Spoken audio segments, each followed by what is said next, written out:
WR34। এবার দেখো letter writing, চিঠি দুই রকম হতে পারে। লেটার রাইটিং আমাদের কয় রকম হতে পারে?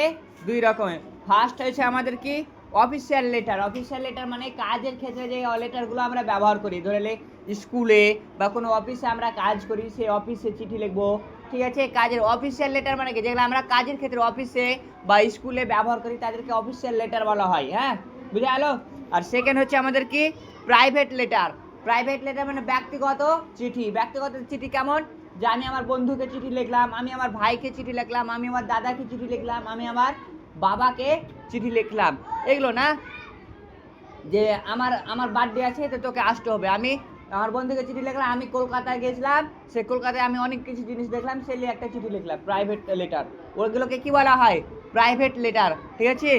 লেটার তাহলে কয় প্রকার? দুই প্রকার। কি কি? অফিসিয়াল লেটার আর প্রাইভেট লেটার, ঠিক আছে। তো আমাদের আগে দেখো আমাদের অফিসিয়াল লেটার লেখার নিয়মটা মনে রাখো।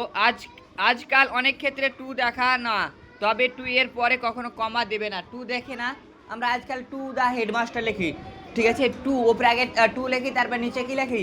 The headmaster. দেখো ওখানে ওপরে দেখো অফিসিয়াল লেটারে টু লেখা আছে, দেখো লেখা আছে। এখানে টু এর পরে কমা দিতে বারণ করছে।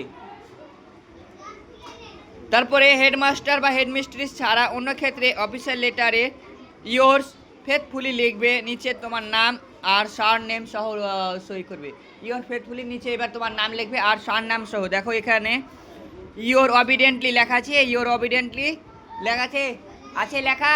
এখান জায়গায় ইয়োর ফেথফুলিও লিখতে পারি আমরা। দিয়ে তারপরে নিচে লেখা আছে দেখো পুরো নাম সহ, মানে পুরো নাম। আমার নাম যেরকম মোহাম্মদ হোসেন, আমি মোহাম্মদ হোসেনই লিখবো, ঠিক আছে। বুঝা গেল?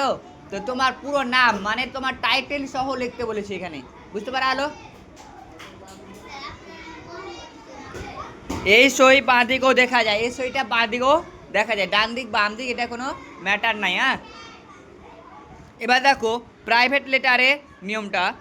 বন্ধুর কাছে চিঠি শেষে ইয়োর্স বা ইয়োর্স ফেভার, ইয়োর পাল, লাভ ইত্যাদি লেখা চলে, শেষে একটি কমা চাই।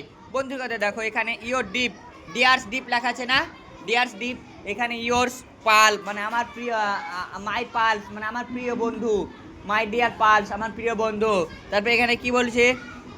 লাভ, মাই লাভ, এটা বলি না আমার ভাই বন্ধুকে আমরা ভালোবাসাও বলতে পারি নাকি, এই জিনিসটা, ঠিক আছে। এবং দুই নম্বরে দেখো মা বাবা দাদা দিদি ইত্যাদি চিঠির শেষে ইয়োর অ্যাফেকশনলি সব শেষে তোমার ডাক নামটি দেবে, স্টপ নয়, তোমার সব শেষে ডাক নামটা দেবে কেন? যে আমরা নাম লিখলাম, যেরকম আমার নাম মোহাম্মদ, আমার ডাক নাম কি?